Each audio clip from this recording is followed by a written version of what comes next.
What's up, family? You know, when Mega started doing the Halo Wars 2 line, I bought just about everything I could because I knew that's what I wanted the Zulu project to be about. But one of the sets that I just didn't care for was the Forge Hog versus Banished Goliath.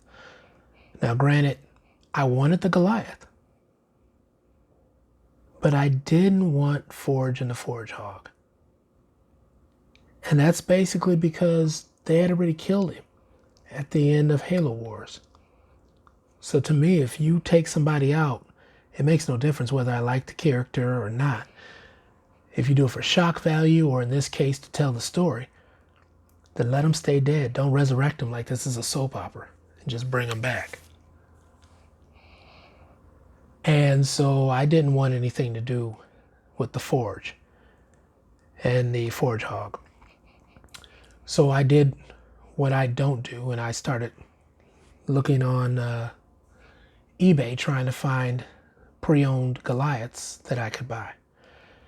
And I couldn't find that, and then I wanted to see if I could find it at a cheaper rate than the original $50 because I only wanted the Goliath. And I couldn't do that. But then I had to realize I was somewhat being a hypocrite because I love the Frost Raven and I love the Blizzard Squad, and both of those are units underneath Serena, and Serena was gone at the beginning of Halo Wars 2. So if I'm going to go ahead and accept everything that's underneath Serena, I had to do the same thing with Forge. So I went ahead and for the $50, I bought a Forge Hog versus Spanish Goliath set. Now, in doing so, I still couldn't see $50. And the main thing is what I wanted was a Goliath. So I basically broke it down to the Goliath being more like a $20 set and the Forge Hog being a $30 set. So I'm going to take a quick look at both of these as separate sets.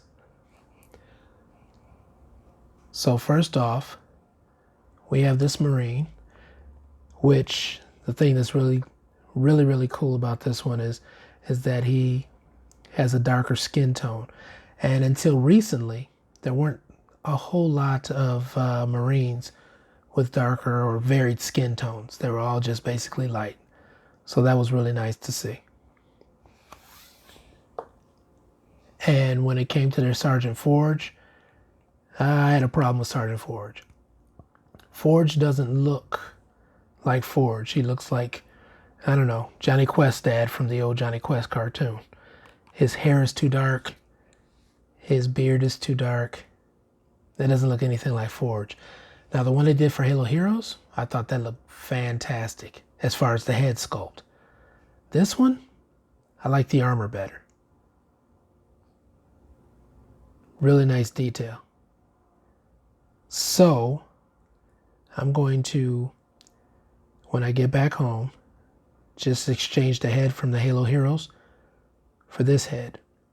And I should have the perfect Forge.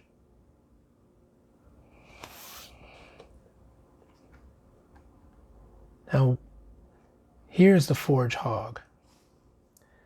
The Forge Hog was a nice build. It has the suspension that we all basically know, and for all the for all the Warthogs at this time. The difference on this one is that they have these blast doors, which are a unique feature.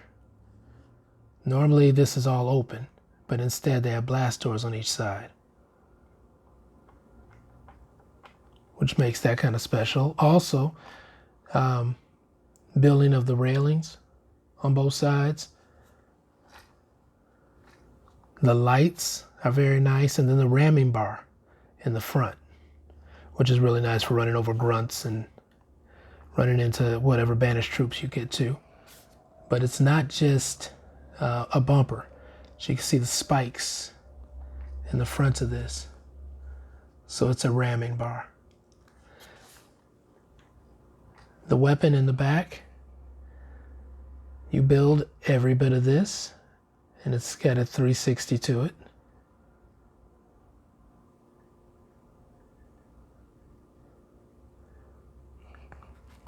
And they even have a drone that you can take off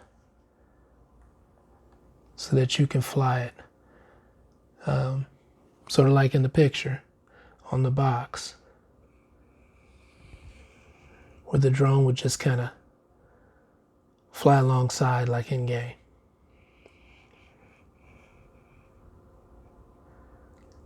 So the Forge Hog itself is a pretty nice build, and minus a couple of things that I'm not crazy about, such as Sergeant Forge, I thought it was pretty nice. I really don't have a ton of complaints about that at all, especially not for $30. Now, let's look at the Goliath. And with the Goliath, I think it looks very much like the Goliath in game. Now, I've heard people say their main complaint is that the back legs are real little. And they are pretty scrawny. But for the pieces that they have, and for the build that you do, if you look at it as a $20 build, this is really a nice piece. And it has all the swiveling hinge points of articulation. There's a lot of different poses you can put it in that it stands in and stays very well. Oops. Put this head back on. So, to me,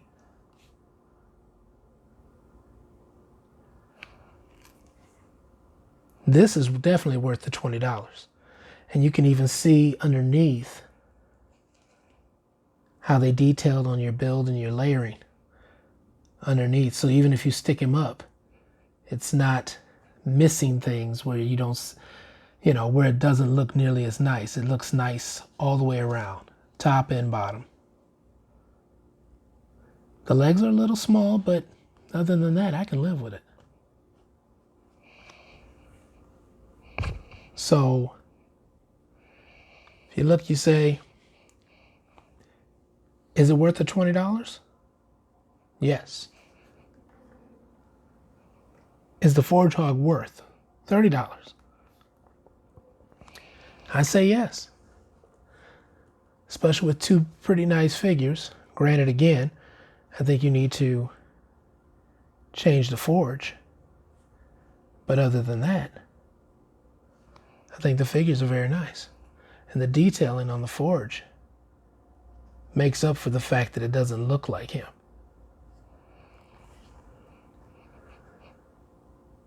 So all in all, I really like buying this set.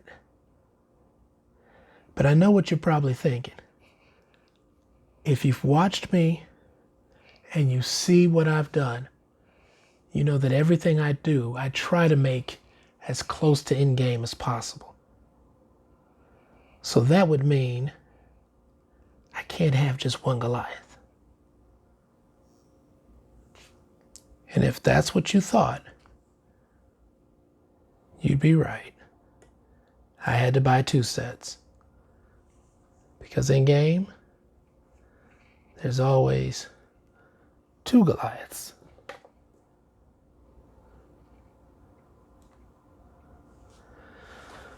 So, to try to keep this as accurate as I can, I spent $100 just to make sure that I had two Goliaths in the ZULU project. All right, this is probably not going to be the last thing that I didn't plan on spending a lot of money on that I do. I'm Shere Khan, and until next time, I hope you all stay safe and continue your happy building. God bless.